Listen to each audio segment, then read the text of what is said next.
ऊपर वाले फ्लोर पर एक ऐसा कपल रहने आया जो हर वक्त एक दूसरे में घुसा रहता है। भाई साहब, हर आधी रात को वो दोनों ऐसी आवाजें निकालते हैं कि मेरी नींद का कबाड़ा हो जाता है। तंग आकर मैंने उसकी बीवी को ही पटाना शुरू कर दिया। अब हमारा सीन ऐसा चल रहा है कि एक दिन मैंने उससे पूछा, अरे हमारे चक्कर के बारे में तुम्हारे पति देव को कुछ पता तो नहीं चलाना? और बस इसके बाद तो उसका पति पूरी तरह से पागल हो गया। पूरी कहानी शुरू होती है करीब आधे महीने पहले, जब हमारे ऊपर वाले फ्लैट यानी 6वीं मंजिल पर एक बड़ी खूबसूरत सी पड़ोसन रहने आई। हालांकि मैंने उन्हें सामने से नहीं देखा था, लेकिन मुझे इतना पक्का पता था कि उनका और उनके पति का प्यार एकदम 7वें आसमान पर है। अब आप सोचेंगे मुझे कैसे पता चला? अरे भाई, साफ साफ सुनाई देता था। हर आधी रात को वो दोनों कुछ ऐसा काम शुरू कर देते थे जो बंद कमरों में ही अच्छा लगता है। मैं जिस किराए के मकान में रहता हूँ उसकी दीवारें इतनी पतली है कि पूछो मत। साउंड प्रूफिंग के नाम पर मजाक है। वो मैडम जब अपना काम निपटाकर बाथरूम में सुसु करने जाती थी तो उसकी आवाज भी मेरे कानों में एकदम साफ आती थी। और सबसे बड़ी मुसीबत तो ये थी कि वो पड़ोसन चिल्लाते वक्त इतनी ओवर एक्टिंग करती थी, इतनी अजीब आवाजें निकालती थी कि लगता था जैसे कोई सुबह सुबह का मुर्गा बांग दे रहा हो। उनकी आवाज में इतनी ताकत थी कि वो सीधे छत को चीरती हुई नीचे आ जाती थी। उस दिन मैं रात के 1:30 बजे ऑफिस का काम खत्म करके घर लौटा था। बिना मुंह हाथ धोए मैं सीधा बिस्तर पर ढह गया। अभी आंखें बंद किए 10 मिनट भी नहीं हुए होंगे कि ऊपर की छत से हलचल शुरू हो गई। पहले तो चर चर करके बेड के हिलने की आवाज आई। मैंने चिढ़कर करवट बदली और कंबल को कान पर लपेट लिया। मन ही मन खुद को तसल्ली दी कि चलो नया जोड़ा है, नए घर में आए हैं, अभी नया जोश है, थोड़े दिन में शांत हो जाएंगे, बर्दाश्त कर लेता हूँ। लेकिन भाई साहब, मैं सिर्फ उम्र में ही छोटा नहीं था, अक्ल का भी कच्चा था। ऊपर बेड की चूं-चूं और तेज होती गई, उसकी रफ्तार बढ़ती गई और फिर अचानक छत की दरारों से छनकर एक ऐसी आवाज मेरे कानों में घुसी कि मेरे रोंगटे खड़े हो गए। अब उस आवाज को मैं क्या नाम दूं? आजकल इंटरनेट पर जिसे क्यूट बनने की नाकाम कोशिश कहते हैं ना, वैसी अपनी 30 साल की भारी आवाज को जबरदस्ती दबाकर 18 साल की बच्ची जैसी बनाने की कोशिश कर रही थी वो।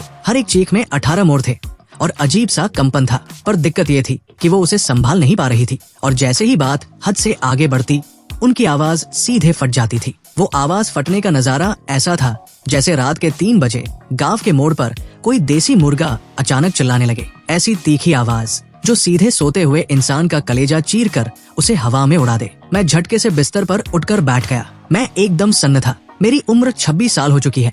मैंने बिल्लियों का रोना सुना है, मुर्गों की बांग सुनी है, पड़ोस के बच्चों का आधी रात को रोना भी झेला है, पर कोई इस काम को करते हुए मुर्गे की तरह चिल्ला सकता है, और वो भी 3D सराउंड साउंड इफेक्ट के साथ। ये मैंने पहली बार देखा था। वो आवाज ऐसी थी ही नहीं जिसे आप कंबल में मुंह छुपाकर दबा सके। मैंने हार मानकर वो वाले ईयर प्लग्स निकाले जो कारखानों में मजदूर शोर से बचने के लिए लगाते हैं। दावा किया गया था कि ये 90% शोर रोक देते हैं। मैंने दोनों कानों में उन्हें ठूस कर भर लिया। हालत ये थी कि मुझे खुद के सांस लेने की आवाज भी नहीं आ रही थी। पर अफसोस, सब बेकार। वो बनावटी नखरे वाली और मुर्गे जैसी फटी आवाज जैसे GPS लगाकर आई थी। ईयर प्लग्स के कोनों से रास्ता बनाकर सीधे मेरे कान के पर्दे से टकराई और मेरे दिमाग में डीजे की तरह बजने लगी। हद तो तब हो गई जब उनका ये कार्यक्रम पूरे 40 मिनट तक चलता रहा। मैं बिस्तर पर घुटने पकड़कर बैठा रहा और 40 मिनट तक उस बेड की चरचर और मुर्गे जैसी बांग सुनता रहा। जब ऊपर सब शांत हुआ तो मुझे लगा कि चलो अब ये डरावना सपना खत्म हुआ, लेकिन मैं फिर गलत था। मुश्किल से 30 सेकंड बीते होंगे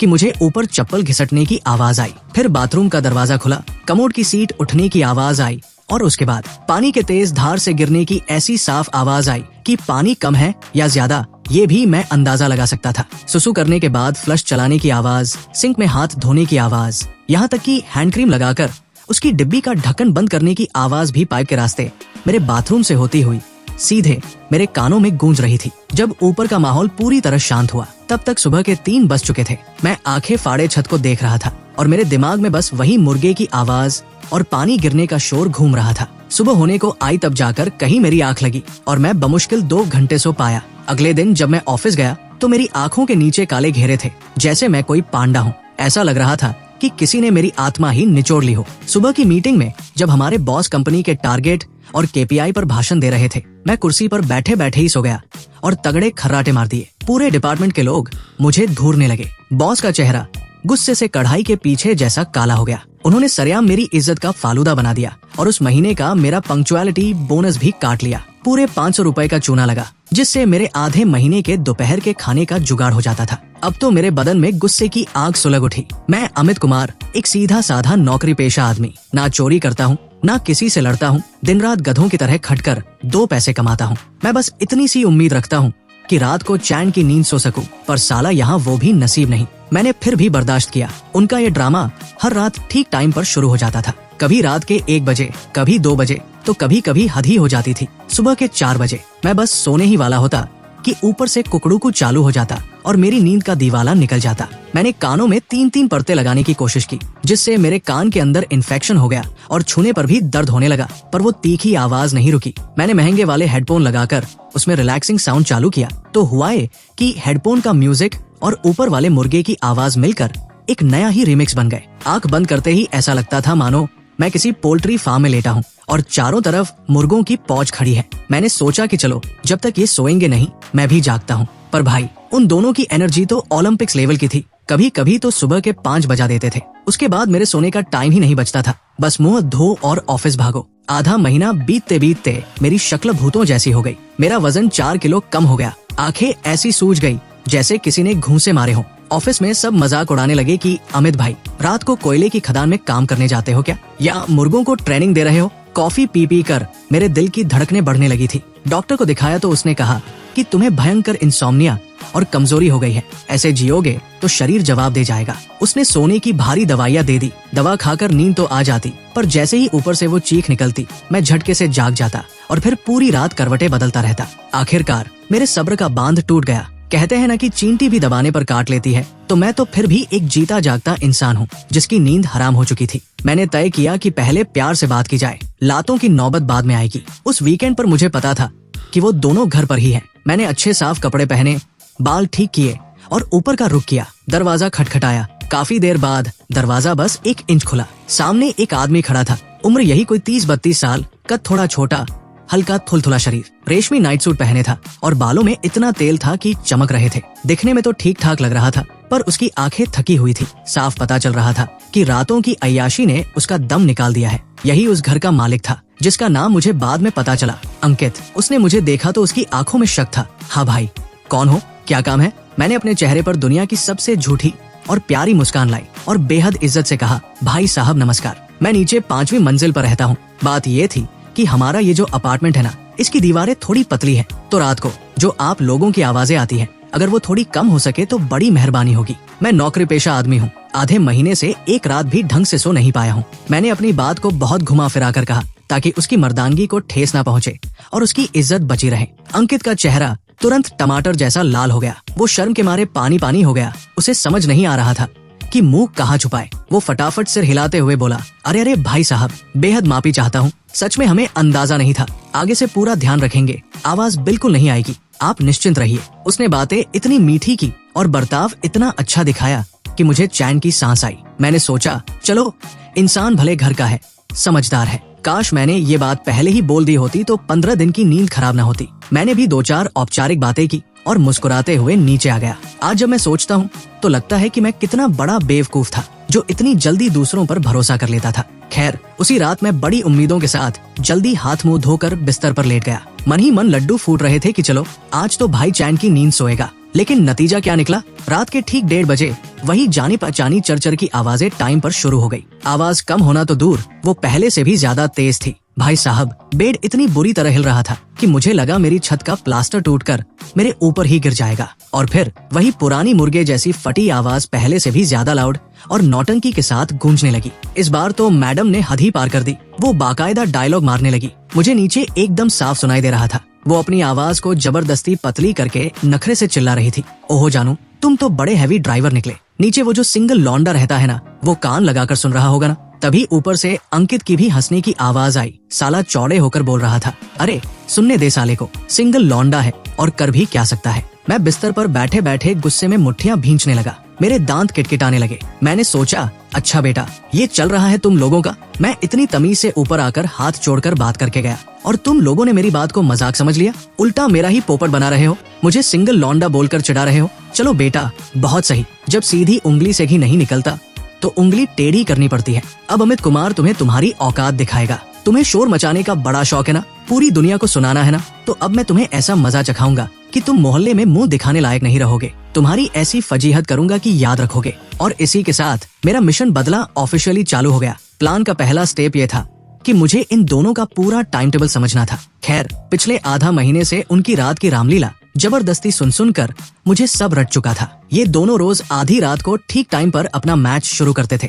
इनका मैच पूरे 40 मिनट से लेकर 1 घंटे तक चलता था, ना 1 मिनट कम ना 1 मिनट ज्यादा। और जैसे ही मैच खत्म होता ठीक 30 सेकंड के अंदर वो मैडम उठकर बाथरूम की तरफ भागती थी। पहले सुसु करना, फिर हाथ धोना, फिर क्रीम पाउडर लगाना। इस पूरे तामझाम में उन्हें 10 मिनट लगते थे। और मुझे अच्छे से पता था कि हमारे इस पुराने सरकारी टाइप के अपार्टमेंट का जो बाथरूम का पाइप है वो पूरी बिल्डिंग का एक ही है। प्लास्टिक का खोखला पाइप था जिसमें साउंड प्रूफिंग का नामो निशान नहीं था। ऊपर के बाथरूम की फुसफुसाहट भी नीचे साफ आती थी। जब मुझे इस खुफिया राज का पता चला ना, तो मेरे चेहरे पर एक शैतानी मुस्कान आ गई। मैंने सोचा, बेटा अब आया ऊंट पहाड़ के नीचे, अब आएगा मजा। मैंने उसी दोपहर ऑफिस से आधे दिन की छुट्टी ली और सीधा सदर बाजार पहुंच गया। वहां से मैंने 80 रुपए में एक बड़ा वाला लाउड स्पीकर खरीदा। चार्जेबल था, 8 घंटे की बैटरी लाइफ थी और आवाज इतनी कड़क कि अगर फुल कर दो तो पूरी गली जाग जाए। सबसे बढ़िया बात ये थी कि उसमें रिकॉर्डिंग का फीचर भी था और आवाज एकदम साफ और दूर तक जाने वाली थी। मेरे प्लान के लिए ये आइटम एकदम परफेक्ट था।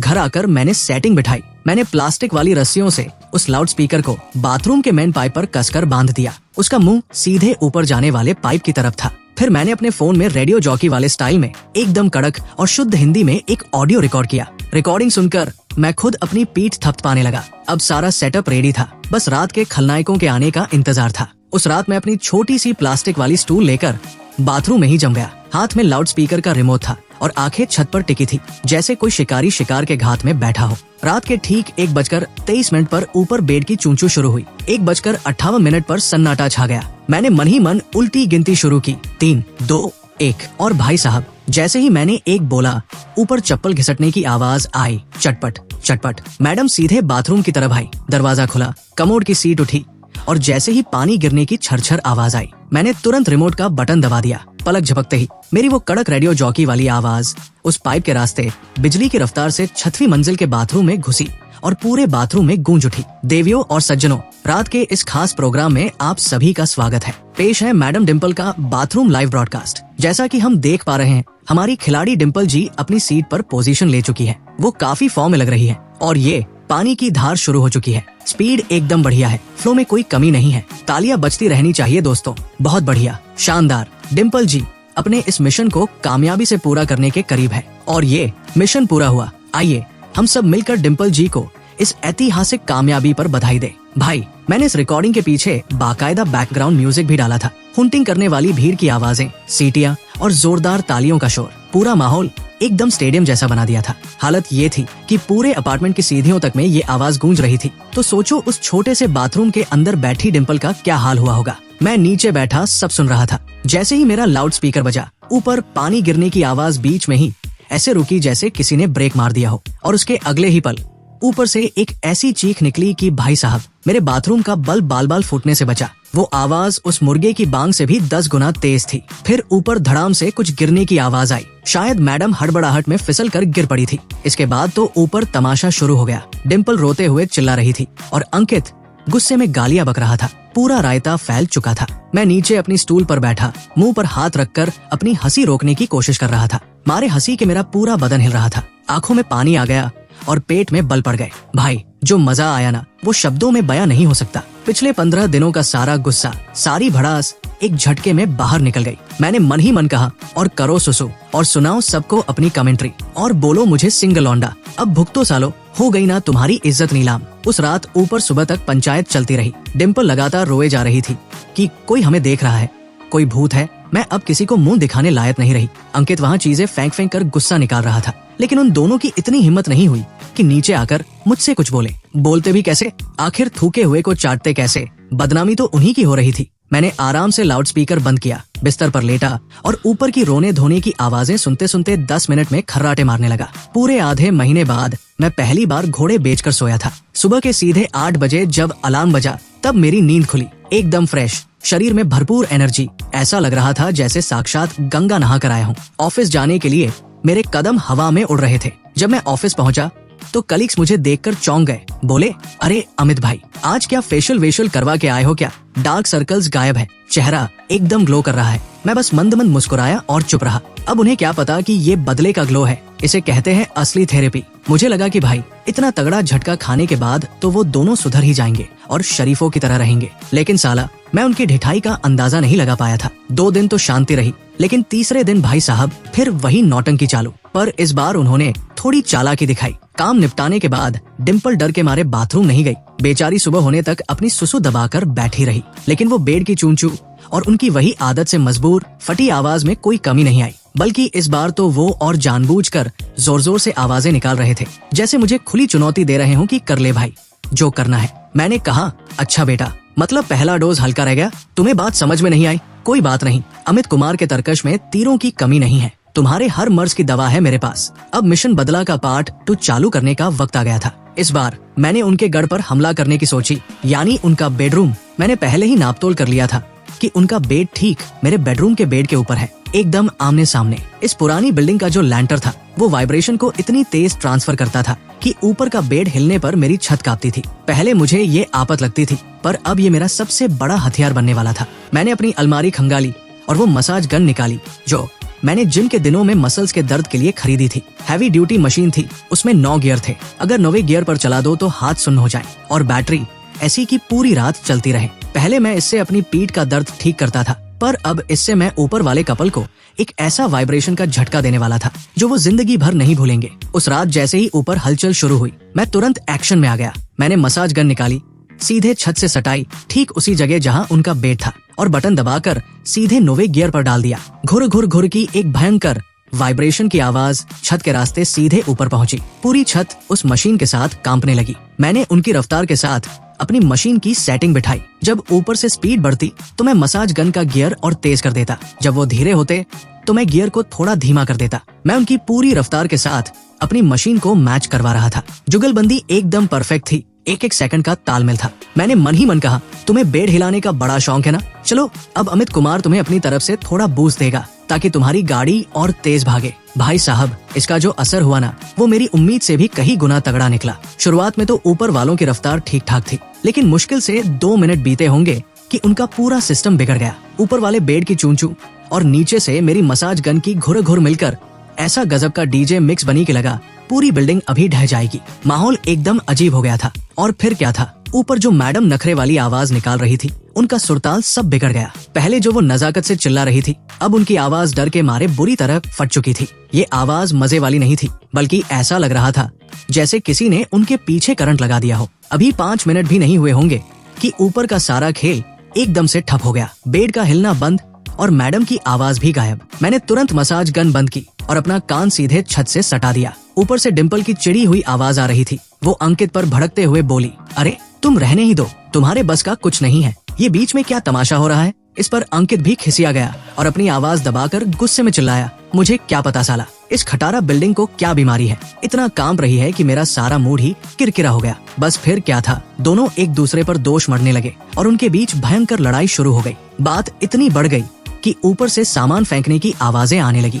मैं नीचे अपने बिस्तर पर लेटा हुआ कंबल में मुंह छुपाकर ऐसे हंसा कि लोटपोट हो गया। भाई साहब, हंसते हंसते मेरी सांस अटक गई थी। मैंने अपनी पूरी जिंदगी में किसी की इतनी मजेदार और कड़क फजीहत नहीं की थी। मन ही मन बोला, मसाज गन, तुम तो सच में चमत्कारी चीज हो। उस रात ऊपर दोनों सुबह तक लड़ते रहे। दोबारा उनका मैच चालू नहीं हो पाया और इस तरह मैंने एक और चैन की नींद ली। अगले दिन सुबह जब मैं ऑफिस के लिए निकला तो सीढ़ियों पर ठीक मेरे सामने अंकित आ गया। साले की शक्ल देखने लायक थी। आंखों के नीचे मोटे मोटे काले घेरे, चेहरा पीला पड़ा हुआ और पैर ऐसे डगमगा रहे थे जैसे सुबह सुबह ही चढ़ा कर आया हो। उसकी आंखों में भयंकर गुस्सा भरा था। साफ दिख रहा था कि रात को नींद भी पूरी नहीं हुई और ऊपर से भड़ास भी अंदर ही दबी रह गई थी। मुझे देखते ही उसने अपनी आंखें बड़ी की और मुझे घूरने लगा। मैंने क्या किया? मैंने दुनिया का सबसे मासूम और सीधा सा चेहरा बनाया, एक प्यारी सी मुस्कान दी और खुद आगे बढ़कर बोला, और अंकित भाई, गुड मॉर्निंग, सब बढ़िया? वो गुस्से में अपने दांत पीस कर रह गया। मुंह से एक शब्द नहीं निकला।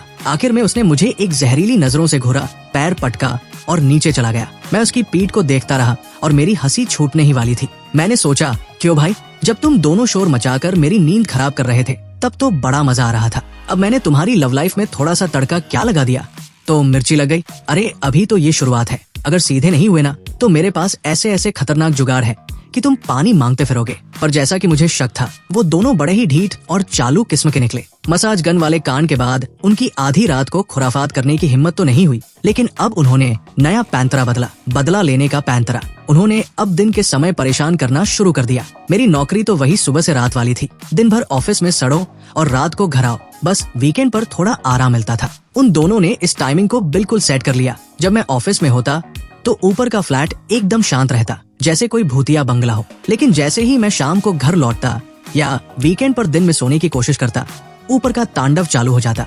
मैडम घर के अंदर ऊंची हील वाली सैंडल पहनकर खटखट चट ऐसे घूमने लगती जैसे कोई घोड़ा दौड़ रहा हो। एक सेकंड के लिए भी नहीं रुकती थी। कभी भारी भारी अलमारियां और सोफे इधर से उधर घसीटे जाते, घड़ाम की आवाज आती। ऐसा लगता था कि फर्श को चीरकर नीचे आ जाएंगे। कभी रस्सी कूदने लगते तो कभी बास्केटबॉल टपकाने लगते। वो हर एक टप्पा सीधे मेरे सिर पर आके लगता था। हद तो तब हो गई जब उन्होंने घर में फुल आवाज पर वो एकदम घटिया वाले बकवास गाने बजाने शुरू कर दिए। बेस इतना तेज था कि मेरे घर का पंखा और झूमर हिलने लगते थे। मैं 2 बार ऊपर उनसे बात करने गया, पर साले इतने शातिर थे कि दरवाजा ही नहीं खोलते थे। अंदर ऐसे दुबक जाते जैसे घर में कोई है ही नहीं। मैंने अपार्टमेंट के एसोसिएशन में शिकायत करनी चाहिए, पर पुराना अपार्टमेंट था, कोई ढंग की कमेटी नहीं थी। बस एक बूढ़े चौकीदार दादा थे, उनके बस का कुछ था नहीं। मैंने पुलिस को भी फोन किया। पुलिस आई तो वो दोनों इतने शरीफ बन गए, हाथ जोड़कर बोले कि सर आगे से ध्यान रखेंगे। पुलिस के जाते ही उन्होंने वॉल्यूम और तेज कर दिया। साफ बात थी, वो घी सीधी उंगली से नहीं बल्कि उंगली टेढ़ी करने पर भी लातों से मानने वाले नहीं थे। वो मुझसे आर पार की लड़ाई लड़ने के मूड में थे। मैंने भी कह दिया, ठीक है बेटा, अगर तुम्हें यही खेल खेलना है तो अमित भी मैदान में खड़ा है। मेरे पास तरकीबों का पूरा गोदाम है। अभी मैं उनकी इस नई हरकत का जवाब ढूंढ ही रहा था कि मुझे इस जंग में एक बहुत ही मजबूत साथी मिल गई। उस दिन मैं ऑफिस से थकाहारा लौटा तो नीचे ग्राउंड फ्लोर पर मुझे 4थी मंजिल वाली एक लड़की मिली। मैंने उसे पहले भी कुछ बार सीढ़ियों पर देखा था। बड़ी शांत, शालीन और दिखने में काफी अच्छी थी। जब भी हम मिलते बस एक छोटी सी स्माइल देकर निकल जाते थे। कभी बात नहीं हुई थी, पर आज उसने खुद मुझे आवाज दी। उसके हाथ में एक जूस का ग्लास था और वो थोड़ी झिझकते हुए बोली, अरे सुनिए, आप 5वीं मंजिल वाले अमित जी ही है ना? मैं नीचे 4थी मंजिल पर रहती हूँ। मेरा नाम स्वाति है। मैं थोड़ा हैरान हुआ, फिर सिर हिलाकर बोला, हाँ जी नमस्कार। कोई काम था क्या? उसने आसपास देखा, तसल्ली की कि कोई सुन तो नहीं रहा, फिर अपनी आवाज धीमी करके बोली, मुझे बस ये पूछना था कि ऊपर 6वीं मंजिल वाले जो हैं, क्या वो रात को आपको भी सोने नहीं देते? ये सुनते ही मेरी आंखों में चमक आ गई। भाई साहब, दिल को जो सुकून मिला कि चलो इस नरक में तड़पने वाला मैं अकेला पापी नहीं हूँ। मैंने तुरंत हाँ में सिर हिलाया। अरे मत पूछिए मैडम, मेरी तो जिंदगी हराम कर रखी है उन्होंने। क्या आपको भी आवाज आती है? स्वाति ने एक बेबसी भरी मुस्कान दी और बोली, आने की बात छोड़िए, मैं वर्क फ्रॉम होम करती हूँ, डिजाइनर हूँ। दिन भर घर पर रहकर काम करना पड़ता है। वो लोग दिन में ऐसा हुड़दम मचाते हैं, कभी कूदते हैं तो कभी तेज म्यूजिक बजाते हैं। मेरा काम करना दूभर हो गया है। रात को भी सो नहीं पाती। आधा महीना हो गया मैं अपनी क्लाइंट की फाइल्स तक पूरी नहीं कर पा रही हूँ। बॉस से कितनी बार डांट खा चुकी हूँ। वो थोड़ी देर रुकी, फिर उसकी आंखों में एक शरारती चमक आई और हंसते हुए बोली, वैसे कुछ दिन पहले बाथरूम में जो वो लाइव कमेंट्री हुई थी और वो जो छत पर वाइब्रेशन वाला सीन हुआ था, वो सब मैंने सुना था। भाई साहब, क्या धोया है आपने उन्हें? मजा आ गया। सुनकर मेरा चेहरा शर्म से थोड़ा लाल हो गया, पर अंदर ही अंदर मुझे अपनी टीम मिल चुकी थी। मुझे पता चल गया कि सिर्फ मैं ही उस अजीब जोड़े से परेशान नहीं था, बल्कि पूरी बिल्डिंग उनके चक्कर में खून के आंसू रो रही थी। उस दिन मेरी और स्वाति की नीचे सीढ़ियों पर आधे घंटे से ज्यादा बात हुई। जैसे जैसे बात आगे बढ़ी, हमारी ट्यूनिंग एकदम मैच हो गई। हम दोनों ही बाहर के रहने वाले थे। इस शहर में नौकरी और करियर बनाने आए थे। इस पुराने अपार्टमेंट में सिर्फ इसलिए किराए पर रह रहे थे ताकि थोड़े पैसे बच सके और ऑफिस पास पड़े। पर किस्मत देखो, ऐसे नमूने पड़ोसी मिल गए जिन्होंने जीना मुश्किल कर रखा था। कहते हैं ना, जब दो दुखी दिल मिलते हैं तो रिश्ता गहरा हो जाता है। सबसे बड़ी बात ये हुई कि हम दोनों ने ठान लिया कि अब और बर्दाश्त नहीं करना है। दोनों मिलकर इन दोनों हुड़दंगी पड़ोसियों को यहाँ से बोरिया बिस्तर समेटकर भगाने का प्लान बनाएंगे। अब जब मेरे साथ एक पार्टनर आ गई थी तो मेरा हौसला दुगना हो गया। और तो और स्वाति ने मुझे बिल्डिंग के बाकी लोगों के बारे में कुछ ऐसी अंदर की खबरें दी जिससे मेरा दिमाग खुल गया। स्वाति ने बताया कि 3री मंजिल पर एक लड़का रहता है, राहुल। वो सरकारी नौकरी की तैयारी कर रहा है, दिन रात घर में पड़ता है। ऊपर के शोर की वजह से वो इतना डिप्रेशन में आ चुका है कि 2-4 बार तो ऊपर जाकर उनका सिर फोड़ने का मन बना चुका था। हमारे सामने रहने वाली संतोषी आंटी, जो पहले सरकारी दफ्तर में बड़ी अफसर थी और अब रिटायर्ड है, वो बेचारी अकेले रहती है। उनका बेटा बहू बाहर रहते हैं। उन्हें ब्लड प्रेशर की बीमारी है नींद वैसे ही कम आती है और ऊपर वालों के ड्रामे की वजह से उन्हें रोज नींद की गोलियां खानी पड़ रही है। वो तो उनसे भयंकर चिढ़ी हुई है। यहाँ तक कि ग्राउंड फ्लोर पर जो किराने की दुकान वाले शर्मा अंकल है, उनका पोता अभी सिर्फ 1 महीने का है। ऊपर की धड़ाम धुड़ूम से वो बच्चा चौंक कर रोने लगता है, ढंग से सो नहीं पाता। इस चक्कर में शर्मा अंकल की बहू इतनी तनाव में है कि उसकी तबीयत खराब हो गई है। पूरी शर्मा फैमिली उन दोनों को दिन रात कोसती रहती है। भाई साहब, मैं तो अभी तक ये सोच रहा था कि सिर्फ मैं ही इस नरक की आग में जल रहा हूँ, पर यहाँ तो पूरी की पूरी बिल्डिंग ही उन दोनों नमूनों से त्रस्त थी। बस दिक्कत ये थी कि सब यही सोचते थे कि कौन लफड़े में पड़े अपनी बला से, इसलिए कोई आगे नहीं आ रहा था। अब जब मैंने कमान संभाली थी तो बाकी सब भी एक झंडे के नीचे आने को तैयार हो गए। उसी रात स्वाति की मदद से हम सब ने व्हाट्सएप पर एक ग्रुप बनाया। ग्रुप का नाम बड़ा धांसू रखा, शोर शराबा विरोधी मोर्चा। इस ग्रुप में मैं था, स्वाति थी, पढ़ाई करने वाला राहुल था, संतोषी आंटी थी और नीचे दुकान वाले शर्मा अंकल थे। हम पांचों का मकसद अब एक ही था, 6वीं मंजिल के इन बदतमीज मकान मालिकों को यहाँ से खदेड़ बाहर करना। जैसे ही ये मोर्चा बना, मुझे पूरा भरोसा हो गया कि अंकित और डिम्पल, बेटा अब तुम्हारे उल्टे दिन शुरू हो चुके हैं। मोर्चा बनने के बाद जो सबसे पहला काम हमने किया वो था सबूत इकट्ठा करना। संतोषी आंटी पुरानी अफसर थी, उन्हें कायदे कानून की अच्छी समझ थी। उन्होंने साफ कह दिया कि चाहे पुलिस के पास जाओ, मकान मालिक के पास जाओ या कोर्ट जाओ, बिना पक्के सबूत के कोई तुम्हारी बात नहीं सुनेगा। मुहजबानी बातों की कोई वैल्यू नहीं है। बस फिर क्या था, हम सब ने काम आपस में बांट लिया। मेरी जिम्मेदारी थी कि रात को होने वाले उनके तमाशे और दिन में जानबूझकर जो वो शोर मचाते हैं उसकी ऑडियो और वीडियो रिकॉर्डिंग करना। स्वाति और राहुल का काम था कि वो जब जब शोर मचाएं उसका पूरा टाइम और तारीख एक डायरी में नोट करें, ताकि एक पूरा चार्ट तैयार हो सके जो देखने में एकदम सॉलिड लगे। और संतोषी आंटी की जिम्मेदारी थी कि वो सोसाइटी और आसपास के दफ्तरों में जाकर उनके बारे में जानकारी जुटाना कि यहाँ का मकान मालिक कौन है और उसका कॉन्टैक्ट नंबर क्या है। हमारे शर्मा अंकल की ड्यूटी लगी कि वो नीचे दुकान पर बैठकर दोनों पर पैनी नजर रखेंगे कि दिन भर में ये दोनों किससे मिलते हैं, कब बाहर जाते हैं और कब वापस आते हैं। भाई साहब, सच कहते हैं कि एकता में बड़ी शक्ति होती है। मुश्किल से 3 दिन बीते होंगे कि हमारे पास सबूतों का पूरा पहाड़ इकट्ठा हो गया और साथ ही हाथ लगा एक ऐसा भयंकर राज, एक ऐसा कच्चा चिट्ठा कि अगर वो सामने आ जाए तो वो दोनों समाज में मुंह दिखाने लायक नहीं रहेंगे और इसी वक्त बोरिया बिस्तर समेटकर यहाँ से दफा हो जाएंगे। सबसे पहले संतोषी आंटी ने अपनी जान पहचान लगाकर मकान की पूरी कुंडली निकाल ली। पता चला कि उस फ्लैट की मालकिन 70 साल की एक बुजुर्ग दादी है, कमला देवी। उनका बेटा विदेश में रहता है, इसलिए फ्लैट सालों से खाली पड़ा था। पिछले महीने ही उन्होंने एक ब्रोकर के जरिए उसे किराए पर दिया था। और सबसे मजेदार बात जानते हैं क्या? किराए पर मकान अंकित ने नहीं बल्कि उस नौटंकी बीवी डिम्पल ने लिया था। संतोषी आंटी ने विदेश में रह रही कमला दादी का व्हाट्सएप नंबर भी निकाल लिया, जिन्हें यहाँ की इस गंदगी के बारे में ABCD भी नहीं पता था। इसके बाद शर्मा अंकल ने जो खुफिया जानकारी दी उसे सुनकर तो हम पांचों के होश उड़ गए। शर्मा अंकल तो गेट पर ही दुकान खोलकर बैठते हैं, उनकी नजरों से भला कौन बच सकता है। उन्होंने बताया कि ये जो अंकित है ना, ये यहाँ पर परमानेंट रहता ही नहीं है। वो साला चोरों की तरह सिर्फ आधी रात को आता है और सुबह सूरज निकलने से पहले ही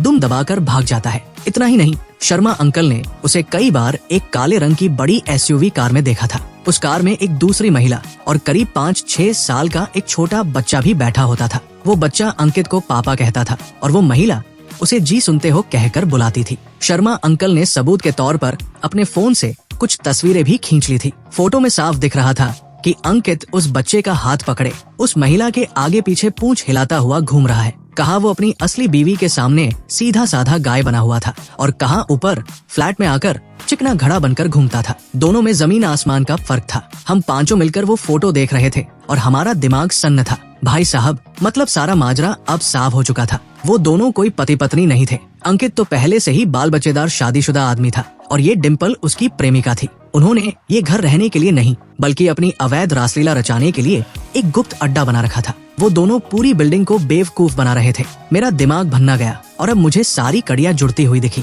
तभी मैं सोचूं कि साले सिर्फ आधी रात को ही क्यों जागते हैं और दिन में घर पर क्यों नहीं दिखते। उन्हें डर था कि कोई जान पहचान वाला उन्हें देख ना ले। तभी उन्हें पड़ोसियों के आराम की कोई परवाह नहीं थी, क्योंकि उन्हें यहाँ परमानेंट तो रहना नहीं था, बस हफ्ते में 2 दिन आकर गुलछरे उड़ाने थे। तभी साला अंकित उस दिन नीचे आकर मुझसे मीठी मीठी बातें कर रहा था और पीठ पीछे मुझे सिंगल लौंडा कहकर ताने मार रहा था। खुद बाहर मुंह मार रहा था और अपनी इस घटिया हरकत पर उसे बड़ा घमंड था। और उस डिम्पल की तो बात ही मत करो, जानते हुए भी कि सामने वाला शादीशुदा है, बच्चे का बाप है उसके साथ यहाँ आकर मजे लूट रही थी और पूरी बिल्डिंग की नाक में दम कर रखा था। सच में इन लोगों की चमड़ी तो भैंस की खाल से भी ज्यादा मोटी थी। मैं गुस्से से कांपने लगा। पहले तो मुझे लग रहा था कि वो सिर्फ बदतमीज पड़ोसी है जिन्हें तमीज नहीं है, पर अब समझ आया कि ये तो पूरी तरह से गिरे हुए और बिना जमीर के लोग हैं। शरीफ लोगों की सोसाइटी में आकर ऐसा गंदा काम कर रहे थे और ऊपर से दूसरों का सोना जागना हराम कर रखा था। इससे ज्यादा नीच हरकत और क्या होगी। संतोषी आंटी का तो गुस्से के मारे हाथ कांप रहा था। उन्होंने व्हाट्सएप ग्रुप पर मैसेज डाला, बहुत ही घटिया और बकवास हरकत है। अगर उस भोली मकान मालिक दादी को इस बात का पता चलाना तो वो सदमे में आ जाएंगी। उनके इतने अच्छे घर को इन लोगों ने अय्याशी का अड्डा बना दिया। पढ़ाई करने वाला राहुल भी भड़क उठा। तभी मैं सोचूं कि ये साले रात रात भर कौन सी पढ़ाई करते हैं। इनकी इस काली करतूत की वजह से मेरी पढ़ाई का सत्यानाश हो गया। मेरा पूरा करियर दाव पर लग गया है। शर्मा अंकल ने तो सीधे काम की बात कही। अरे अमित बेटा, सीधे इसकी असली बीवी को खबर करो। इसके घर में ऐसा धमाका करो कि ये बाहर गुलछर्रे उड़ाना भूल जाए। फिर देखते हैं इसके अंदर कितना दम है। स्वाति ने मेरी तरफ देखा और पूछा, अमित अब तुम ही बताओ क्या करना है। हमारे पास सारे पक्के सबूत हैं। सीधे मकान मालिक को बताएं या फिर। मैंने अपने फोन में वो तस्वीरें देखी और ग्रुप पर आ रहे सब लोगों के गुस्से वाले मैसेज पढ़े। मेरे चेहरे पर एक शैतानी और मजेदार मुस्कान आ गई। मैंने कहा, अब क्या करना है? अब तो ऐसा तमाशा होगा जो ये दोनों अपनी आखिरी सांस तक नहीं भूलेंगे। इन्हें एडवेंचर करने का बड़ा शौक है ना, तो अब अमित कुमार इन्हें एक ऐसा सरप्राइज गिफ्ट देगा कि इनके तोते उड़ जाएंगे। मैंने अपना मास्टर प्लान बनाया जिसके 3 स्टेप थे। पहला स्टेप, अंकित के अपने घर में एक ऐसा बारूद लगाना जिससे उसके खुद के घर में महाभारत शुरू हो जाए और उसका यहाँ आने का सारा भूत उतर जाए। दूसरा स्टेप, मकान मालिक कमला दादी को सारे वीडियो और फोटो भेजकर सच्चाई बताना ताकि वो तुरंत इस फ्लैट को खाली करवाएं और इनका ये अड्डा हमेशा के लिए बंद हो जाए। तीसरा स्टेप और जो सबसे मजेदार और आखिरी स्टेप था, इन दोनों को रंगे हाथों पकड़वाना ताकि पूरी सोसाइटी के सामने इनकी इज्जत का कबाड़ा हो जाए और ये यहाँ दोबारा पैर रखने की हिम्मत भी ना करे। प्लान सुनते ही हमारी शोर शराबा विरोधी मोर्चा की टीम ने तुरंत हरी झंडी दे दी। सब बोले, डन है भाई, अभी शुरू करो। तो सबसे पहले स्टेप पर काम शुरू हुआ, अंकित के घर में आग लगाना। ये काम मैंने अपने जिम्मे लिया। शर्मा अंकल की बदौलत मुझे अंकित का पूरा शेड्यूल पता चल चुका था। वो रोज रात को करीब 10 साढ़े 10 बजे अपनी कार लेकर आता था, पर बदनामी के डर से कार को सोसाइटी के अंदर नहीं लाता था, बल्कि सामने वाली मेन सड़क के किनारे अंधेरे में खड़ी कर देता था और सुबह 5 बजे होते ही चुपचाप गाड़ी स्टार्ट करके ऑफिस के लिए निकल जाता था। शर्मा अंकल ने उसकी कार का नंबर और उसके आने जाने का रास्ता सब अच्छे से नोट करवा दिया था। मैं उसी दोपहर स्टेशनरी की दुकान पर गया और वहाँ से कुछ ऐसी चीजें खरीदे जो मेरा काम आसान कर दे। मैंने ढेर सारे रंग बिरंगे, चमकीले और दिल के शेप वाले कार्टून स्टिकर खरीदे जिन पर बड़े बड़े अक्षरों में लिखा था, आई लव यू जानू। मेहनती बाबू के लिए ढेर सारा प्यार और खूब सारे गुलाबी रंग के किस करने वाले इमोजी बने थे। ये स्टिकर इतने भड़कीले थे कि कोई काना भी 10 मीटर दूर से देख ले। इसके साथ ही मैंने एक वो लड़कियों वाला फैंसी स्टिकर भी खरीदा जिस पर लिखा था, पापा की परी की सवारी, कृपया दूरी बनाए रखें। ये स्टिकर गुलाबी और चमकीला था, एकदम आंखों में चुभने वाला। उस रात हमेशा की तरह अंकित ने अपनी कार सोसाइटी के बाहर सड़क किनारे पार्क की। रात के करीब 3 बजे जब ऊपर की उछल कूद शांत हुई तो मैं और शर्मा अंकल दबे पाव बिल्डिंग से बाहर निकले। शर्मा अंकल कोने में खड़े होकर पहरा दे रहे थे कि कोई आ ना जाए और मैं अपने काम में जुट गया। मैं बिल्ली की तरह दबे पाव अंकित की कार के पास पहुंचा, स्टिकर निकाले और फुर्ती से उसकी कार के पीछे वाले शीशे पर और बगल वाले दरवाजे पर वो आई लव यू जानू और मेहनती बाबू वाले स्टिकर्स की पूरी लड़ी चिपका दी। यहाँ तक कि कार के साइड मिरर पर भी मैंने 2 छोटे छोटे लाल दिल चिपका दिए और वो जो पापा की परी वाला चमकीला स्टिकर था ना, उसे तो मैंने सीधे ड्राइवर की सीट के ठीक सामने वाले फ्रंट शीशे पर चिपका दिया ताकि जैसे ही वो गाड़ी में बैठे सबसे पहले उसकी नजर उसी पर पड़े। काम खत्म करके मैं 2 कदम पीछे हटा और कार का नजारा देखा। भाई साहब क्या गजब लग रही थी। एक बढ़िया भले घर की काले रंग की मर्दाना SUV कार को मैंने चमकीला गुलाबी और लड़कियों वाला खिलौना बना दिया था। देखकर ही हंसी छूट जाए। मैं और शर्मा अंकल अपनी हंसी को रोकते रोकते किसी तरह वापस अपने कमरों में भागे और सुबह के ड्रामे का इंतजार करने लगे। अगली सुबह जैसे ही हल्की सी धूप निकली, अंकित हमेशा की तरह चोरों की तरह मुंह छुपाकर बिल्डिंग से निकला और अपनी कार के पास पहुंचा। हम सब पहले से ही खिड़कियों पर दूरबीन लगाए बैठे थे। हमने देखा कि अंकित जैसे ही ड्राइवर सीट पर बैठने गया, उसकी नजर सामने वाले भड़कीले स्टिकर पर पड़ी। उसके पैर वही थम गए। उसने आसपास देखा और घबराकर पागलों की तरह उसे अपने हाथों से खुरचने लगा। लेकिन भाई, अमित ने जो स्टिकर खरीदे थे वो फेविकोल के जोड़ से भी मजबूत थे। स्टिकर का कागज तो हाथ में आ गया, पर उसकी मजबूत गोंद वही शीशे पर चिपक कर रह गई, जो साफ ही नहीं हो रही थी। वो जितना साफ करने की कोशिश करता, शीशा उतना ही गंदा और धुंधला होता जा रहा था। आखिर में गुस्से और बौखलाहट में उसने स्टीयरिंग व्हील पर जोर से मुक्का मारा। हम सब खिड़कियों के पीछे छिपे अपनी हंसी रोक रहे थे। पेट में बल पड़ गए थे हमारे। लेकिन ये तो बस ट्रेलर था मेरे भाई, असली पिक्चर तो अभी बाकी थी। अंकित ने काफी देर तक माथा पच्ची की, पर जब स्टिकर साफ नहीं हुआ और सुबह के उजाले में लोग सड़क पर आने जाने लगे तो उसे डर लगा कि कोई देख ना ले। वो मजबूरी में उसी गुलाबी और दिल वाले स्टिकर से सजी कार को लेकर अपना मुंह छुपाकर वहाँ से रफू चक्कर हो गया। अब आगे क्या हुआ होगा ये तो कोई बच्चा भी अंदाजा लगा सकता है। जब वो साला उस कार को लेकर अपनी असली बीवी के सामने पहुंचा होगा और कार पर आई लव यू जानू के गोंद के दाग और वो पापा की परी का आधा फटा स्टिकर दिखा होगा तो उसके घर में क्या भूचाल आया होगा। उसका चेहरा तो कोयले से भी ज्यादा काला पड़ गया होगा। हमें व्हाट्सएप ग्रुप पर राहुल ने मैसेज किया कि सुबह जाते वक्त वो हड़बड़ाहट में गेट के बैरियर से टकराते कतराते बचा था। हम सब ग्रुप पर मैसेज देख देख कर लोटपोट हो रहे थे। भाई जो सुकून मिला ना वो स्वर्ग जैसा था। मैंने मन ही मन कहा और करो अय्याशी और उड़ाओ पड़ोसियों की नींद। ये तो बस एक छोटा सा ट्रेलर है बेटा, अभी तुम्हें अंदाजा नहीं है कि तुमने किस मोर्चे से पंगा ले लिया है। शोर शराबे से परेशान और रातों की नींद गवा चुके सीधे साधे नौकरी पेशा लोगों से। और भाई साहब हमारा ये तीर बिल्कुल निशाने पर जाकर लगा। उस दिन के बाद से अंकित की ऐसी सिट्टी पिट्टी गुम हुई कि वो लगातार एक हफ्ते तक डिम्पल के उस फ्लैट पर शक्ल दिखाने भी नहीं आया। पूरे 7 दिन तक हमारी सोसाइटी में ऐसी शांति रही जैसे किसी मंदिर में आ गए हों। आखिरकार हम सबको वो दिन देखना नसीब हुआ जब बिना किसी ईयर प्लग के, बिना कानों में रुई ठूंसे हम सब अपने अपने बिस्तरों पर चैन से सो सके। हमने वो सुकून की नींद ली जिसका सपना हम पिछले कई हफ्तों से देख रहे थे। मैं रोजाना पूरे 8 घंटे की नींद लेने लगा। अब सुबह जब मैं ऑफिस जाता तो मेरे अंदर गजब की एनर्जी होती थी। यहाँ तक कि हमारे बॉस ने भी मीटिंग में मेरी तारीफ की। बोले कि अमित का काम आजकल बहुत शानदार चल रहा है। उन्होंने तो मेरी सैलरी बढ़ाने तक की बात कह दी। सबके चेहरों पर मुस्कान थी। हम सब ने राहत की सांस ली और सोचा कि चलो अब ये आफत टल गई। अंकित अब यहाँ आने की हिम्मत नहीं करेगा और वो डिम्पल भी अकेले क्या ही हुड़दम मचाएगी। थोड़े दिन में खुद ही फ्लैट खाली करके चली जाएगी। लेकिन भाई साहब हम उन दोनों के ढिठाई और बेशर्मी को बहुत कम आंक रहे थे। ठीक 1 हफ्ते बाद अंकित फिर टपक पड़ा और इस बार तो वो पहले से भी ज्यादा तैश में आया था। पता नहीं साले ने अपनी असली बीवी को क्या पट्टी पढ़ाई थी, पर वो यहाँ वापस आ चुका था और शायद घर पर बीवी से तगड़ी डांट खाकर आया था। इसलिए अंदर का सारा गुस्सा और भड़ास निकालने के लिए उसने डिम्पल के साथ मिलकर पहले से भी ज्यादा गदर मचाना शुरू कर दिया। डिम्पल के हौसले तो 7वें आसमान पर थे। उसे लग रहा था कि अंकित उसके प्यार में इतना पागल है कि अपनी बीवी को भी ठेंगा दिखाकर उसके पास आ गया। उसे लगने लगा कि वो जल्द ही अंकित की असली बीवी बनने वाली है। वो जानबूझकर अपनी अजीबोगरीब ड्रेसें बालकनी में सुखाने लगी और कॉलोनी की औरतों को देखकर मुंह बनाने लगी। गली में खड़े होकर चिल्लाने लगी कि कुछ जलने वाले लोग मेरे पीछे पड़े हैं। किसी ने जानबूझकर मेरे आदमी की कार पर स्टिकर लगाए थे। मतलब साफ था इन दोनों को कोई पछतावा नहीं था, उल्टा वो अब हमसे दुश्मनी पाल चुके थे। मैंने कहा चलो बेटा बहुत सही, जब तुम्हें इज्जत रास नहीं आ रही है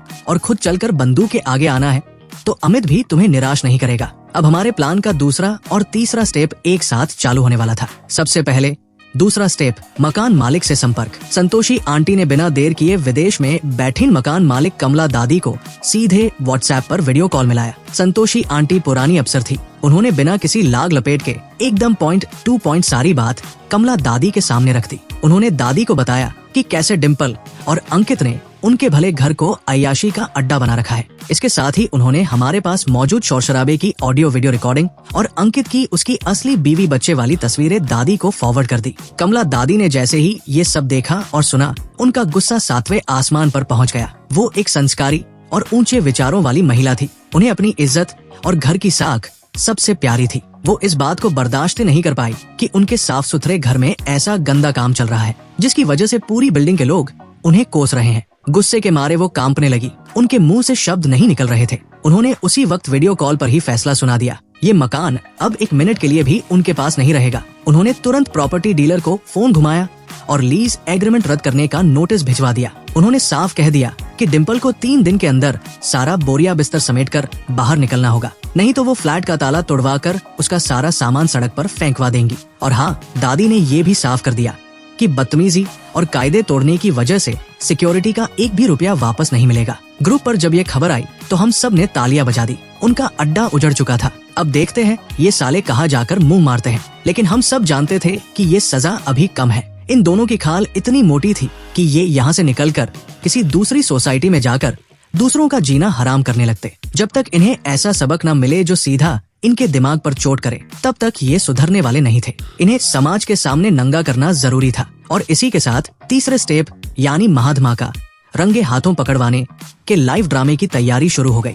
हमने पहले ही अंकित की असली बीवी के बारे में सारी जानकारी निकाल ली थी। उसका नाम था कविता। वो शहर के एक सरकारी बैंक में काम करती थी। सीधी सादी, कड़क और स्वाभिमानी महिला थी, जिसे अपने पति की इस गंदी करतूत की कानों कान खबर नहीं थी। हमें ये भी पता था कि अंकित हर वीकेंड पर अपनी बीवी से झूठ बोलता था कि ऑफिस में बहुत काम है, संडे को भी जाना पड़ेगा, और वो सीधा आकर डिम्पल के फ्लैट पर डेरा डाल लेता था। हमने इसके लिए आने वाले शनिवार का दिन चुना। प्लान एकदम सिंपल था। शनिवार की सुबह जैसे ही अंकित अपनी बीवी को ऑफिस का बहाना बनाकर डिम्पल के पास पहुंचेगा, हम किसी अनजान नंबर से कविता के फोन पर मैसेज भेजेंगे। हम उसे साफ साफ बताएंगे कि उसका पति इस वक्त किस बिल्डिंग में, किस फ्लैट नंबर में दूसरी औरत के साथ गुलछरे उड़ा रहा है। साथ ही हम वो तस्वीरें भी भेज देंगे जो शर्मा अंकल ने खींची थी। मजेदार बात ये थी कि इसी शनिवार की सुबह मकान मालिक कमला दादी की तरफ से डीलर और कुछ लोग भी फ्लैट का कब्जा लेने पहुंचने वाले थे। हमने टाइमिंग की सेटिंग ऐसी बिठाई कि अंकित की असली बीवी और मकान मालिक के लोग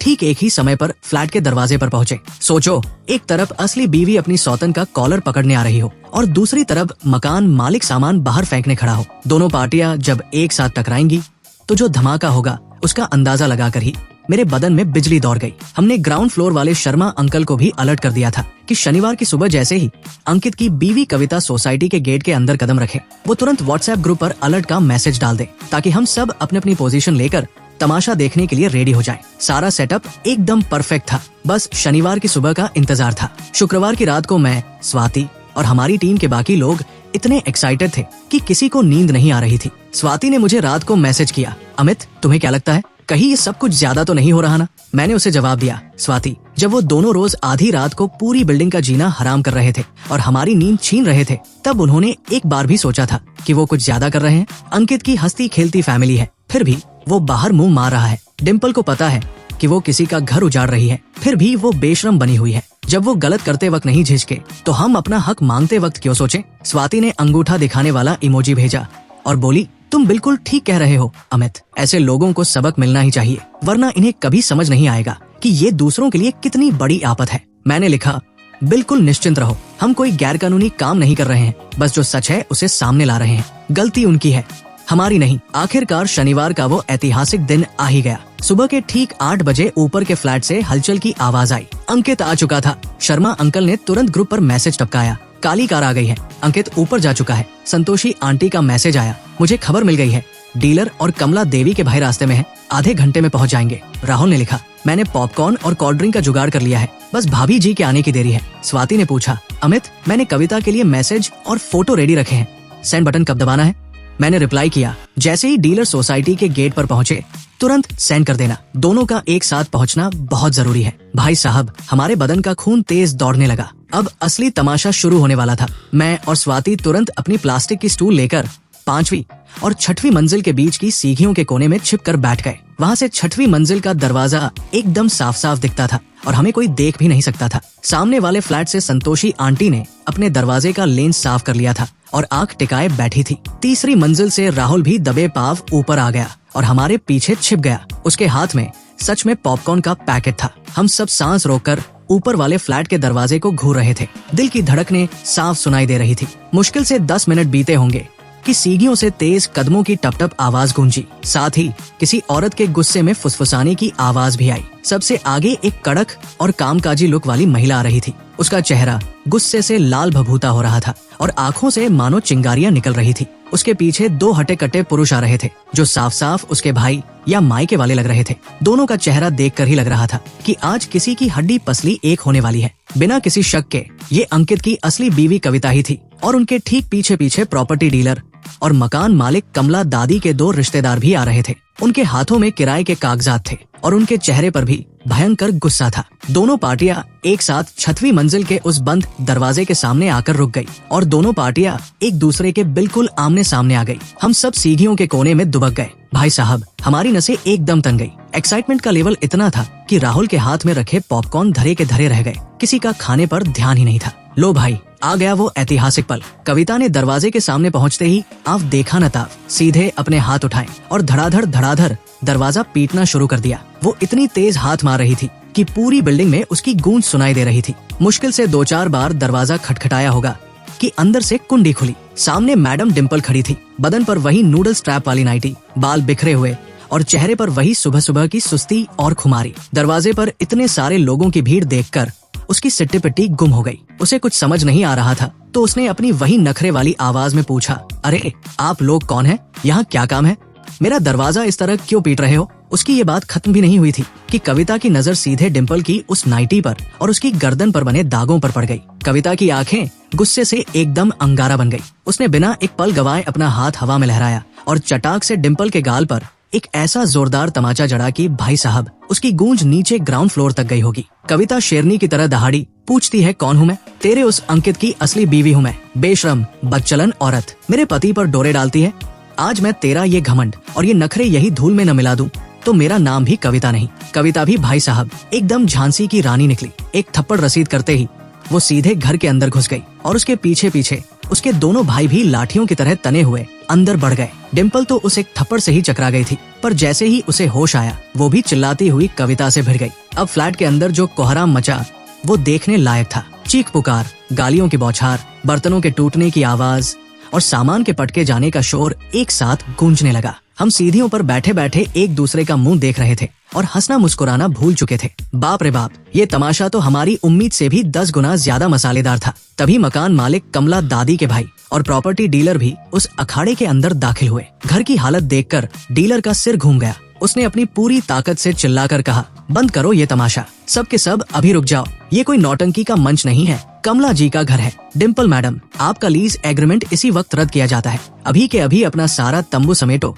और इस घर से दफा हो जाओ। अंदर की लड़ाई थोड़ी देर के लिए थमी और तभी हमारा असली विलेन यानी अंकित बाबू बेडरूम से बाहर भागे। बदन पर कोई शर्ट नहीं थी, बस एक ढीला ढाला निक्कर पहने हुए थे। बाल ऐसे बिखरे थे जैसे चिड़िया का घोंसला हो और चेहरे पर नाखूनों के खरोंच के निशान थे। पर जैसे ही उसकी नजर दरवाजे पर खड़ी अपनी असली बीवी कविता पर पड़ी, साले का चेहरा ऐसे सफेद पड़ गया जैसे उसने साक्षात यमराज देख लिया हो। उसके मुंह से आवाज नहीं निकल रही थी। वो हकलाने लगा, कविता तुम यहाँ कैसे? कविता ने उसे देखा तो उसका गुस्सा और भड़क उठा। वो झपटी और अंकित के दोनों गालों पर तड़ातड़ 2 तमाचे जड़ दिए। अंकित लड़खड़ाकर दीवार से जा टकराया। कविता चिल्लाई, अंकित तू इतना बड़ा आस्तीन का सांप निकलेगा, मैंने सपने में नहीं सोचा था। मुझसे कहता है कि ऑफिस में ओवरटाइम चल रहा है, बॉस ने रोक रखा है और यहाँ आकर इस चुड़ैल के साथ गुलछर्रे उड़ा रहा है। मैं घर पर तेरे बच्चे को संभालूं, तेरे बूले माँ बाप की सेवा करूं और तू बाहर ये मुंह काला कर रहा है। तुझे शर्म नहीं आई? अपने बच्चे का चेहरा याद नहीं आया? अंकित की इतनी हिम्मत नहीं थी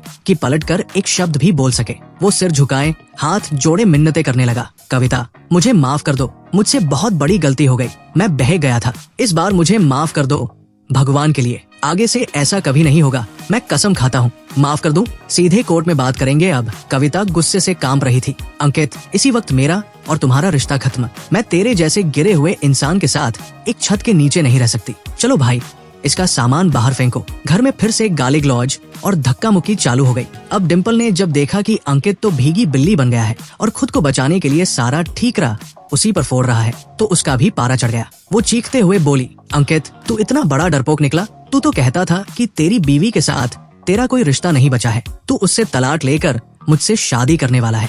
अब अपनी बीवी के सामने भीगी बिल्ली क्यों बना हुआ है? अंकित ने पलटकर डिम्पल को भी एक खींच कर दिया और चिल्लाया, तू अपना मुंह बंद रख डायन, सब तेरी वजह से हुआ है, तूने ही मुझे अपने जाल में फंसाया था। भाई साहब, ये पलटी देखकर तो हम सब भौचक के रह गए। जो कपल 2 दिन पहले तक एक दूसरे के प्यार में अंधा होकर पूरी बिल्डिंग को सिंगल लौंडा होने का ताना मार रहा था, वो आज एक दूसरे के कपड़े फाड़ने पर उतारू था। एक दूसरे पर दोष मढ़ रहे थे, मानो कह रहे हो कि तूने फंसाया, नहीं तूने फंसाया। इसे कहते हैं कुत्ते की मौत मरना। हम सीढ़ियों के कोने में बैठे इस लाइव वेब सीरीज का मजा ले रहे थे। कहानी में ट्विस्ट अभी बाकी था मेरे दोस्त। तभी सीढ़ियों से एक तीसरा ही लड़का हांफता हुआ ऊपर आया। उसके एक हाथ में महंगा लेडीज पर्स था और दूसरे हाथ में लाल गुलाब के फूलों का गुलदस्ता। वो जैसे ही फ्लैट के दरवाजे पर पहुंचा और अंदर का ये कुरुक्षेत्र देखा, उसके पैर थम गए। उसने अंदर बिखरे हुए सामान और रोती हुई डिम्पल को देखा और बड़ी मासूमियत से पूछा, डिम्पल ये सब क्या हो रहा है और ये लोग कौन है? अब हम सब की आंखें फटी की फटी रह गई। साला, ये नया कैरेक्टर कहाँ से आ गया? जैसे ही डिम्पल की नजर उस लड़के पर पड़ी, उसका चेहरा पीले से बिल्कुल नीला पड़ गया। हम सब तुरंत माजरा समझ गए। भाई साहब, मतलब खेल बहुत बड़ा था। डिम्पल सिर्फ अंकित के भरोसे नहीं बैठी थी, उसने बैकअप में एक और बकरा फंसा रखा था, जो आज संडे मनाने फूलों का गुलदस्ता लेकर आया था। अब तो रायता पूरी तरह फैल चुका था। अंकित ने उस नए लड़के को देखा, फिर डिम्पल को देखा। उसकी आंखें गुस्से से बाहर आने को हो गई। वो चिल्लाया, डिम्पल, ये साला कौन है? मुझे अभी बता, ये कौन है? वो नया लड़का भी अब तक सारा सीन समझ चुका था। उसने नाइटी में खड़ी डिम्पल को देखा, अंकित के निक्कर को देखा और समझ गया कि उसका कितना बड़ा पोपट बन चुका है। उसका चेहरा गुस्से से काला पड़ गया। उसने वो महंगा पर्स और फूलों का गुलदस्ता सीधे जमीन पर पटका और डिम्पल पर चिल्लाया, डिम्पल, तूने मुझसे झूठ बोला। तू कहती थी कि तू सिंगल है, अकेली रहती है, तो ये तेरा अकेलापन चल रहा है यहाँ। थू है तेरी शक्ल पर। अब नजारा देखिए भाई साहब, एक तरफ गुस्से से पागल असली बीवी, दूसरी तरफ बेनकाब हो चुका धोखेबाज पति, तीसरी तरफ छोटी बीवी बनने का सपना देखने वाली रोती हुई प्रेमिका, और चौथी तरफ उसका वो नया आशिक। गालियों की बौछार, रोने की आवाजें, थप्पड़ों की गूंज और सामान टूटने का शोर मिलकर ऐसा तगड़ा हंगामा बना कि पूरी बिल्डिंग के लोग अपने अपने घरों से बाहर निकल आए। सीढ़ियां और गैलरी लोगों से खचाखच भर गई। सब लोग मजे ले लेकर अंदर का तमाशा देख रहे थे, उंगलियां उठा रहे थे और थूथू कर रहे थे। अंकित और डिम्पल की जिंदगी की सबसे बड़ी फजीहत हो चुकी थी।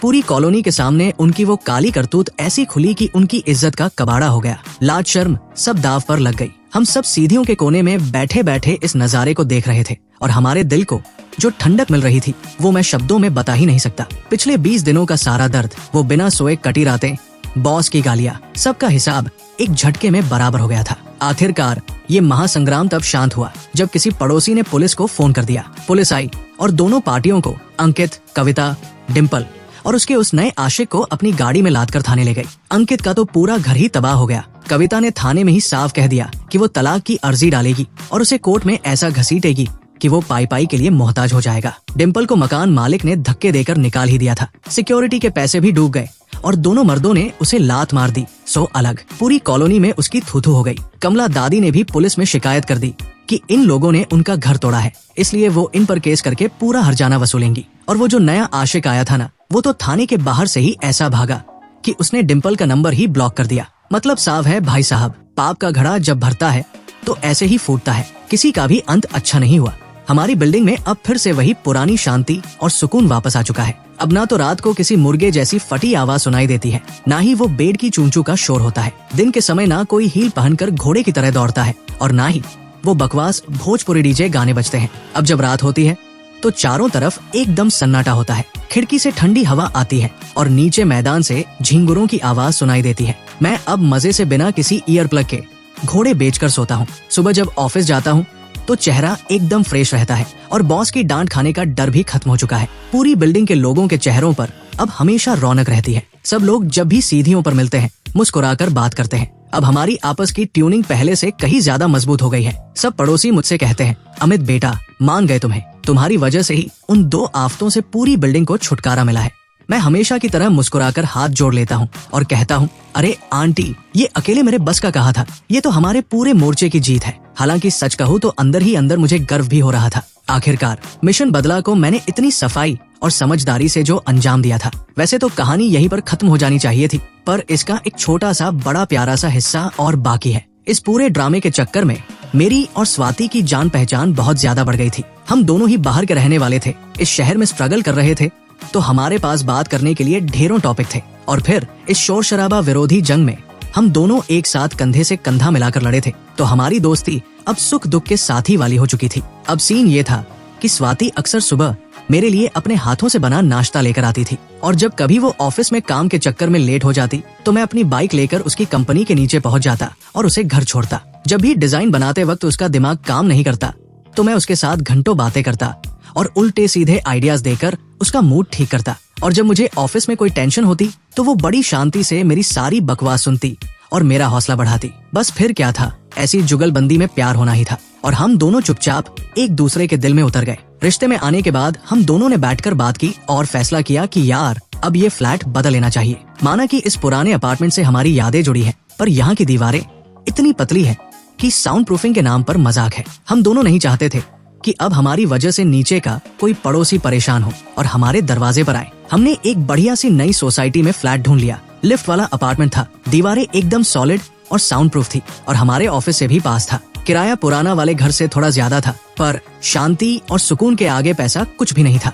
सामान शिफ्ट करने और घर को अच्छे से सेट करने में रात हो गई। रात को मैं और स्वाति अपने नए घर के मखमली और आरामदायक बेड पर लेटे हुए थे। खिड़की से बाहर शहर की खूबसूरत लाइट्स दिख रही थी। चारों तरफ एकदम सन्नाटा था, शोर का नामो निशान नहीं था। स्वाति ने अपना सिर मेरी छाती पर रखा और मुस्कुराते हुए बोली, वैसे अमित, सच कहूँ तो हमें ऊपर वाले उन दोनों नमूनों का शुक्रिया अदा करना चाहिए। अगर वो हुड़दंग नहीं मचाते तो हमारा मोर्चा नहीं बनता। हम दोनों कभी इस तरह करीब नहीं आते और ना ही आज एक साथ होते। मैंने मुस्कुराकर उसे और कसकर गले से लगा लिया और हाँ में सिर हिलाया। सच में यार, कौन सोच सकता था कि पतली दीवारों के शोर से शुरू हुई एक जंग मुझे मेरी जिंदगी का सबसे खूबसूरत तोहफा दे जाएगी। किस्मत का खेल भी बड़ा निराला है, कब क्या हो जाए कोई नहीं जानता। अब यहाँ पर कहानी सच में खत्म हो जाती है, लेकिन रुकिए, एक आखिरी मजेदार ट्विस्ट अभी बाकी है, जो मेरे इस कर्मों का फल था। नए घर में शिफ्ट हुए अभी मुश्किल से 3 हफ्ते ही हुए थे। शनिवार की सुबह थी, मैं और स्वाति अभी सोकर उठे ही नहीं थे कि अचानक हमारे मेन गेट पर थप-थप करके दरवाजा खटखटाने की आवाज आई। मैं नींद में अपनी आंखें मलता हुआ उठा और जाकर दरवाजा खोला। दरवाजे पर एक जवान लड़का खड़ा था, यही कोई 22-23 साल का होगा। साले की शक्ल देखने लायक थी, चेहरा एकदम उतरा हुआ, आंखों के नीचे पांडा जैसे मोटे मोटे डार्क सर्कल्स। वो बड़ी झिझक और शर्मिंदगी के साथ मुझसे बोला, भाई साहब नमस्कार, मैं नीचे 4थी मंजिल पर रहता हूँ। बात ये थी कि हमारे इस नए अपार्टमेंट की दीवारें शायद थोड़ी पतली है क्या, तो रात को जो आप लोगों के कमरे से आवाजें आती हैं, अगर वो थोड़ी कम हो सके तो बड़ी कृपा होगी। मैं रोज सुबह ऑफिस जाता हूँ, सच में बिल्कुल झेल नहीं पा रहा हूँ। 1 हफ्ते से ढंग से सो नहीं पाया हूँ। भाई साहब, उस लड़के की बात सुनते ही मेरा चेहरा शर्म के मारे टमाटर जैसा लाल हो गया। मेरी हालत ऐसी थी कि मानो जमीन फट जाए और मैं उसमें समा जाऊं। शर्म के मारे मेरे पैर की उंगलियां टेढ़ी होने लगी। मैं उस लड़के को देख रहा था और मुझे ठीक 1 महीना पुराना अपना ही चेहरा याद आ रहा था, जब मैं हाथ जोड़कर अंकित के दरवाजे पर खड़ा था। वाह रे ऊपर वाले, न्याय का पहिया इतनी तेज घूमेगा मैंने सोचा नहीं था। मैंने जो बदला ऊपर वाले पड़ोसियों से लिया था, वो इतनी जल्दी घूमकर एक नए रूप में मेरे ही सामने खड़ा हो गया था। मैं दरवाजे पर स्टैच्यू बनकर खड़ा रहा, दिमाग के घोड़े दौड़ रहे थे। तभी अचानक मेरे दिमाग में अंकित का वही पुराना डायलॉग गूंज उठा, अरे भाई साहब, बेहद माफी चाहता हूँ, हमें अंदाजा नहीं था। वो शब्द जैसे मेरे दिमाग में छप चुके थे, सो बिना सोचे समझे मेरे मुंह से भी वही बातें निकलने लगी। पर जब ये बातें अपने खुद के मुंह से निकलती है ना, तब पता चलता है कि अंदर से कितनी घबराहट और शर्म महसूस होती है। एक एक शब्द मुंह को जला रहा था। अरे भाई, छोटे भाई, सच में बेहद माफी चाहता हूँ, हमसे बहुत बड़ी भूल हो गई, हमें सच में अंदाजा नहीं था। I am really very sorry यार, आगे से हम पूरा ध्यान रखेंगे, एक भी आवाज नीचे नहीं आएगी। लड़का मेरा ऐसा रिएक्शन देखकर खुद हैरान रह गया। बेचारा सोच कर आया होगा कि ऊपर वाला लड़ने दौड़ेगा, पर यहाँ तो मकान मालिक ने पहले ही घुटने टेक दिए थे। उसके अंदर की सारी भड़ास अंदर ही रह गई। उसने हाथ हिलाया और एक बेबसी भरी मुस्कान के साथ बोला, अरे कोई बात नहीं भाई साहब, इट्स ओके, बस ये नया फ्लैट है पर इसकी साउंड प्रूफिंग थोड़ी ढीली है। मैं भी दिन रात ऑफिस के काम में पिसा रहता हूँ, नींद पूरी नहीं होती तो चिढ़ होने लगती है, इसलिए ऊपर आकर बोलना पड़ा। आप बस थोड़ा ध्यान रख लीजिएगा। उसने 2-4 इज्जत वाली बातें की और मुड़कर नीचे चला गया। मैंने झटके से दरवाजा बंद किया, पीठ दरवाजे से सटाई और एक लंबी सांस छोड़ी। उफ, बाल बाल बचे। तभी मैंने मुड़कर देखा, स्वाति बेडरूम के दरवाजे से कंबल लपेटे अपना मुंह बाहर निकाले खड़ी थी। उसका चेहरा शर्म के मारे मुझसे भी ज्यादा लाल था, पर उसकी आंखों में शरारत और हंसी कूट कूट कर भरी थी। वो अपनी फजीहत पर मुस्कुरा रही थी। अरे अमित जी, उसने आवाज को लंबा खींचते हुए अपनी हंसी को दबाकर कहा। नीचे वो जो सिंगल लौंडा रहता है ना, वो अपने कान लगाकर सुन रहा होगा ना। ये डायलॉग सुनते ही भाई साहब, मेरा मन किया कि मैं चूहे के बिल में घुस जाऊं। ये वही डायलॉग था जो डिम्पल ने मुझे चिढ़ाने के लिए मारा था, और आज स्वाति ने वही का वही तीर सीधे मेरे सीने पर दे मारा था। ये तो सरेआम इज्जत का फालूदा था। मैंने आव देखा न ताव सीधे उस पर झपट्टा मारा और उसे बिस्तर पर गिराकर गुदगुदी करने लगा। वो बिस्तर पर लोटपोट होकर हंसने लगी, चिल्लाई, अरे बाबा माफ कर दो, माफ कर दो। पर वैसे अमित, उस दिन तुम ऊपर जाकर कह रहे थे ना कि अंकित का दम निकल चुका है, रातों की अय्याशी ने उसे खोखला कर दिया है। आज तुम्हारी हालत देखकर भी मुझे कुछ वैसा ही लग रहा है। काफी देर तक हमारी ये तकियाड़ाई चलती रही, फिर हम दोनों थक हार कर बिस्तर पर सीधे लेट गए। हम छत को देख रहे थे और हम दोनों के दिमाग में बस एक ही बात चल रही थी, जैसा बोओगे वैसा काटोगे। जब हम पुराने घर में थे तो अंकित और डिम्पल को दिन रात कोसते थे कि कितने बदतमीज लोग हैं, कोई अक्ल नहीं है, दूसरों का चैन छीन रखा है। और आज देखो, नए घर में आते ही हम खुद वही बन गए जिससे हमें सबसे ज्यादा नफरत थी। मेरे अंदर एक अजीब सी कशमकश चल रही थी। मैंने अपनी छाती पर हाथ रखा और स्वाति से बड़े सीरियस होकर कहा, देख स्वाति, कुछ भी हो जाए हम उन दोनों बेशर्मों के रास्ते पर बिल्कुल नहीं चलेंगे। हमें तुरंत सुधार करना होगा, वो भी पूरी तरह से। हम खुद शोर के सताए हुए भूत हैं, हम अपना ये दुख किसी और मासूम को ट्रांसफर नहीं कर सकते। स्वाति ने तुरंत दोनों हाथ खड़े कर दिए। बोली, मैं तुम्हारे साथ हूँ पार्टनर, 100%। बस फिर क्या था, हमने उसी दिन ऑफिस से छुट्टी ले ली, काम पर गए ही नहीं, सीधे अपनी बाइक उठाई और शहर के सबसे बड़े होम डेकोर और फर्नीचर मार्केट में पहुंच गए। आज हमारे मिशन शांति का नया चैप्टर शुरू होने वाला था। पुराने घर में जब हमें ऊपर वालों को सबक सिखाना था, तब मैंने ear plug, headphone, loud speaker और मसाज गन जैसी हमला करने वाली चीजें खरीदी थी। पर आज पासा पलट चुका था। आज हम सिर्फ अपनी सुरक्षा और बचाव का सामान खरीद रहे थे। हमने सबसे पहले पूरे बेडरूम के लिए मोटे और भारी वाले कश्मीरी कालीन खरीदे। दुकान वाले ने गारंटी दी थी कि इस पर अगर सांड भी दौड़ेगा तो नीचे आवाज नहीं जाएगी। फिर हमने दीवारों के लिए मजबूत वाली साउंड प्रूफिंग शीट्स खरीदी और पूरे कमरे की दीवारों पर उन्हें चिपका दिया। इसके बाद हमने एक ऐसी साइलेंट बेड खरीदी जिसके नीचे रबर के पैड लगे थे। डीलर ने छाती ठोकर कहा था कि सर, इस बेड पर आप कुश्ती भी लड़ लेंगे ना, तो भी एक चू की आवाज नहीं निकलेगी। यहाँ तक कि कमरे की छोटी सी मेज और अलमारी के पायों के नीचे लगाने के लिए भी हमने रबर के बुश खरीदे, ताकि दराज खोलने पर भी नीचे वाइब्रेशन ना जाए। और सबसे मजेदार बात सुनिए, मैंने काउंटर पर खड़े होकर विशेष रूप से वही कारखाने वाले भारी ईयर प्लग्स के 2 बड़े डिब्बे खरीदे, जिन्हें देखकर कभी मेरा दिमाग खराब होता था। इस बार ये मेरे लिए नहीं थे, बल्कि नीचे वाले छोटे भाई को गिफ्ट देने के लिए थे, ताकि हमारी तरफ से एक प्यारा सा सॉरी का पैगाम चला जाए। बाजार में शॉपिंग करते वक्त तो बड़ा मजा आ रहा था, पर जब वो सारा भारी भरकम सामान ऑटो में लाद कर हम घर लाए तो हमारी हालत पतली हो गई। वो साउंड प्रूफिंग शीट्स के बड़े बड़े बंडल इतने भारी और चौड़े थे कि जब हम दोनों उन्हें लेकर लिफ्ट में घुसे तो वो लिफ्ट के दरवाजे में ही फंस गए। ना लिफ्ट बंद हो, ना सामान बाहर आए। आखिरकार सोसाइटी के सिक्योरिटी गार्ड और कारपेंटर भैया ने आकर धक्का मारा, तब जाकर हमारा वो सामान आजाद हुआ। कमरे में वो शीट्स चिपकाते वक्त तो और रायता फैला। मुझे अंदाजा नहीं था कि उसकी पीछे वाली गोंद कितनी खतरनाक है। मैंने जैसे ही शीट उठाकर दीवार पर सटानी चाहिए, मेरा खुद का पूरा दाहिना हाथ दीवार की गोंद से चिपक गया। हाथ ऐसा फंसा कि हिलना भी मुश्किल था। स्वाति बगल में खड़ी होकर मदद करने की बजाय पेट पकड़कर हंसने लगी। उसने तुरंत अपना फोन निकाला और मेरी उस बेबसी वाली हालत की तस्वीरें खींच ली। और साली इतनी शातिर निकली कि उसने वो फोटो सीधे हमारे पुराने व्हाट्सएप ग्रुप यानी शोरशराबा विरोधी मोर्चा पर सेंड कर दी। बस फिर क्या था, ग्रुप पर तो जैसे बम फूट गया। स्वाति बगल में बैठी बैठी हंस रही थी। पूरे 3 दिन तक हम दोनों ने दिन रात एक करके कमरे का नक्शा ही बदल दिया। काम पूरा होते ही उसी रात को मैंने वो ईयर प्लग के 2 डिब्बे उठाए, साथ में 1 किलो ताजे सेब और अंगूर की थैली ली और सीधे नीचे 4थी मंजिल वाले उस छोटे भाई के दरवाजे पर पहुंच गया। उस लड़के का नाम था नितिन। वो भी अभी नया कॉलेज पास करके नौकरी पर लगा था। बिल्कुल मेरी तरह किराए के कमरे में रहकर सुबह से रात तक कॉर्पोरेट की चक्की में पिसता था और रात को बस चैन की नींद चाहता था। जब उसने मुझे हाथों में फल और ईयर प्लग लिए अपने दरवाजे पर खड़ा देखा तो वो खुद बड़ा अनकंफर्टेबल हो गया। वो कहने लगा,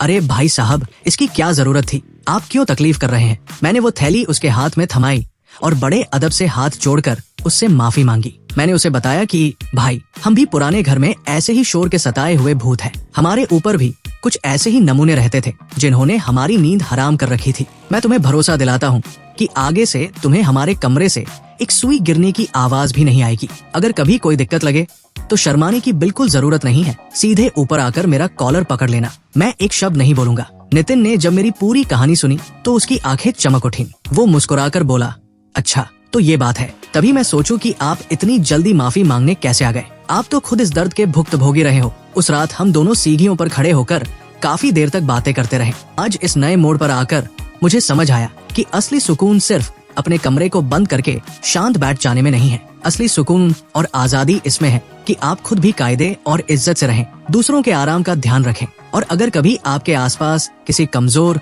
और शरीफ इंसान का हक छीना जा रहा हो, उसकी शांति भंग की जा रही हो, तो अपनी ताकत और समझदारी से उसकी मदद के लिए आगे आएं। दूसरों की जिंदगी में शांति लाना ही सबसे बड़ा पुण्य है। और इसी के साथ ये कहानी खत्म होती है। आपको ये नई टाइप की कहानी कैसी लगी? अगर आप ऐसी ही कहानियां और देखना चाहते हैं तो वीडियो को लाइक और चैनल को सब्सक्राइब करना ना भूले। मिलते हैं अगली वीडियो में।